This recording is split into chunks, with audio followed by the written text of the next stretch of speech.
Quien ha pasado por la ciudad de Tijuana, no hay manera en que no haya visto este muro inmenso que arranca desde las playas de Tijuana y luego va corriendo hacia la garita de Otay y se sigue de largo. Y estuve yo, por cierto, hará cosa de un mes y me sorprendió ver cómo ya el mural mexicano se estaba apropiando de ese lugar espantoso, que es ese muro.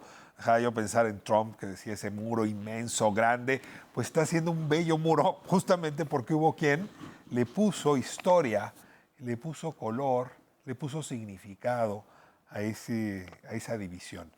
Y bueno, pues esos quienes que hicieron esa obra se encuentran hoy con nosotros. Le agradezco muchísimo a Lisbeth que esté con nosotros, Lisbeth de la Cruz Santana, que se encuentra hoy, gracias al Zoom, conversando con nosotros desde Fresno, California. Lisbeth, ¿cómo está?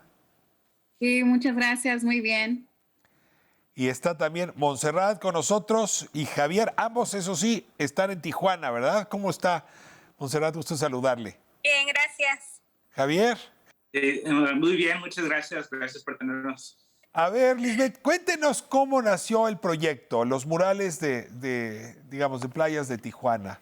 ¿Desde cuándo se viene gestando? ¿Cómo lo logran? ¿De qué se trata? ¿Cuál es la narrativa de estos murales?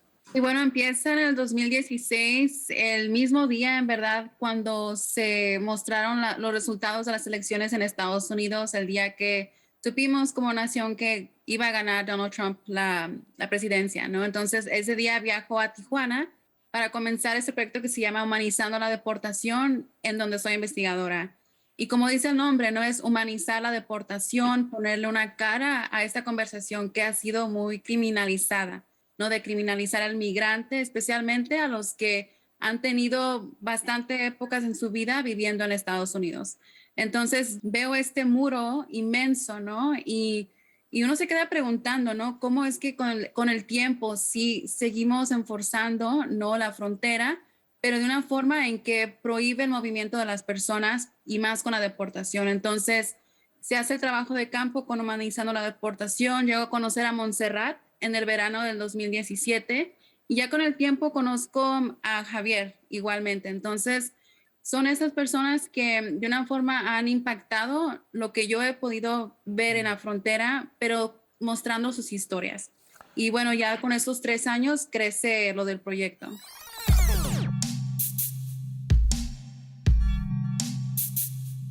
A ver, Monserrat, esa valla lleva creciendo en estatura y en su largo desde hace ya muchos años. Y nadie había logrado humanizarla, más bien era justamente el símbolo de la deshumanidad. Cuénteme de este encuentro, primer encuentro entre Lisbeth y usted, Monserrat. ¿Cómo ocurrió, cómo vivió usted la propuesta? Y pues yo conocí a Liz por este proyecto de Humanizando la Deportación. Ella se acercó que si yo quería contar mi historia acerca de lo que he vivido de la deportación, empiezo a contarle un poco y me comenta que si quiero ser parte del proyecto del mural y le dije que sí, quería ser parte, que lo importante aquí era no tener simplemente como a números de deportados, sino tener rostros, que era lo importante, mostrar las caras de las personas que estamos deportadas. Esto quiere decir que usted vivió en Estados Unidos, Monserrat, y que a usted le tocó vivir justamente esta represión que significa ser arrancada del lugar donde uno está viviendo, de su propia casa, su propia familia. ¿Cómo le ocurrió a usted esa deportación? Yo viví en Estados Unidos por 11 años. Yo viví violencia doméstica y a causa de la violencia doméstica yo salgo a México. Yo intento regresar a Estados Unidos indocumentada y fue cuando pues también me agarraron y me dieron deportación. Estuve en un centro de detención por un mes y pues sí recibí mi castigo. Ahorita no puedo regresar a Estados Unidos porque me dieron castigo por 20 años, pero estoy peleando por lo que es la visa U. ¿Dejó familia allá? Sí, dejé mis dos hijas se quedaron allá. Y no ha habido manera de buscar la reunificación con ellas. Estamos en eso, tengo 10 años de no verlas. Tuve mucho tiempo de no saber de ellas ni comunicación. Ahorita tengo comunicación con la mayor, que tiene 19 años. Estoy por reunirme, si Dios quiere, en mayo o en junio con ella, después de 10 años de no verla, de no poderla abrazar. Me voy a reunificar con ella.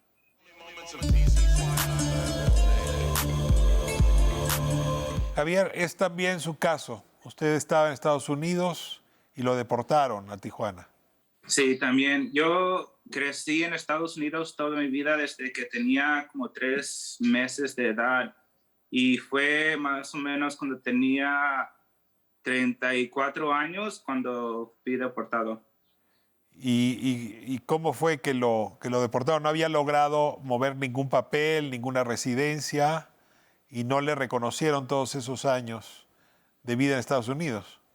Lo que pasó es que yo tuve problemas legales cuando era joven y pues, a través de esos problemas fue que me quitaron mi residencia. A mí me deportaron y ya tengo aquí en Tijuana 7 años de mi deportación. Y como en el caso de Montserrat, dejó familia allá, supongo, dejó amigos, dejó raíces. Sí, dejé mi esposa, mi hijo y mis 2 hijas. Toda mi vida dejé allá.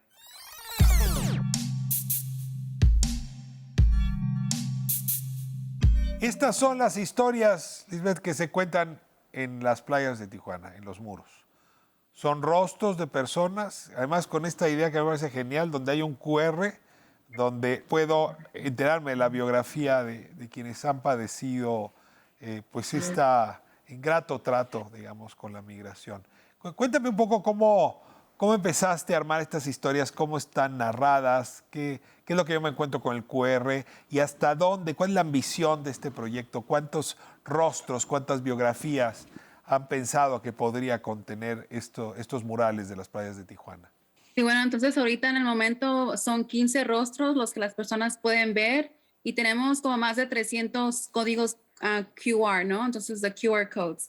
Y bueno, ya como lo mencionaste, ¿no? Entonces las personas escanean este código y pueden ver y escuchar fotos, la voz de la persona que te están contando, ¿no? Lo que vivieron con la deportación. Y de una forma, informar, ¿no? Todas las dinámicas que llevan a que una persona como Javier, ¿no? Que creció en Estados Unidos y aún teniendo residencia permanente, pudo ser deportado. Entonces, como de una forma informar en verdad quién es vulnerable a la deportación. Entonces, si uno ve una historia, puedes ver fotografías personales, tal vez desde la infancia y ya después en la vida en México en este caso, pero también sus propios argumentos, ¿no? De lo que ellos desean que ocurra en cuestiones de migración. Alice, este no es tu caso. Quien migró fue tu padre. Y tu padre en la época de Ronald Reagan obtiene la nacionalidad, si no me equivoco, en tus datos biográficos. Tú naciste allá, tú eres segunda generación. Muchas personas de la segunda generación, utilizar el término, miran para adelante. O sea, ya no voltear atrás, ya no tocar las heridas, ya no meter el dedo en la llaga. Y sin embargo, tú decidiste volver a tus raíces para rescatar estas historias y para señalar justamente la violencia que se ejerce contra los migrantes. ¿Por qué, Liz? ¿Por qué hacer esto tu misión? Y bueno, también tiene que ver mucho, ¿no? De que sí vengo de una familia migrante, extensión de mi familia es indocumentada, incluso como mis primos, hermanos, pero también porque en ese tiempo que estaba trabajando humanizando la deportación, mi papá pierde su residencia. Y era como que estás aprendiendo de las historias de otras personas y ves lo que puede posiblemente pasar. Entonces, a ver, perdón, entonces no entendí. ¿Tu padre obtuvo la residencia en los años 80 y se la quitaron en 2016? Se la trataron de quitar, sí, en el 2017. ¿Por qué? Entonces, estábamos peleando eso. Eran por cuestiones de, se puede decir, utilizando como estos términos, ¿no? Raciales y cosas que de una forma yo trataba de explicarme a mí misma, ¿no? Entonces, como ver que no todas las personas que son deportadas es por un crimen o por, se puede decir, violaciones a las leyes de inmigración, sino por otras cuestiones igual.